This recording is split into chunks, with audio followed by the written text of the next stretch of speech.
இப்போ குட்டியாக உள்ளேருந்து வெளியே ஓடி வராலே அவள் பேர் குள்ளச்சி. அவள் குட்டி கிடையாது, பெரிய நாய் தான். டேசன் ப்ரீடோட கிராஸ் ப்ரீட் அவள். இவள் ஒரு குட்டி போட்டால் அந்த குட்டிக்கும் இப்போ கருத்தடை பண்ணிட்டேன், இவளுக்கும் கருத்தடை பண்ணிட்டேன். ஆனால் இவள் தெருநாய் தான். தெருநாயாக இருந்தாலும் இவள் தெருவில் இருக்க மாட்டாள், தரையில் இருக்க மாட்டாள். எப்போவுமே ஆட்டோவில் அந்த சீட்டில் தான் இருப்பாள். இவளுக்கு பேர் ஆட்டோ ராணி. எப்போவுமே சந்தோஷமாக இருப்பாள், எப்போவுமே சந்தோஷமாக இருப்பாள். ஆனால் ரொம்ப உஷாரானுவேன். இப்போ பார்த்தீங்கன்னா இவள் இங்கேருந்து போய் ஒரு மாடி வீட்டில் அழகான ஒரு இடத்த பிடிச்சிட்டா. இப்போ அந்த இடத்துல தான் அவள் மாடி வீட்டு நாய் ஆகிட்டாள்.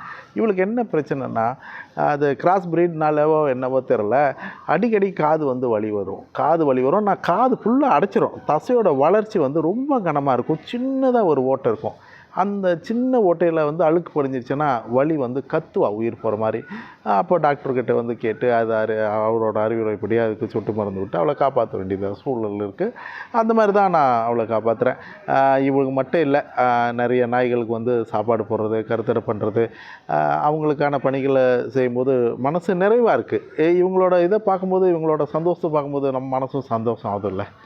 அதுதானே லைஃப். நீங்களும் உணவளிக்க உதவலாம். Please help us to feed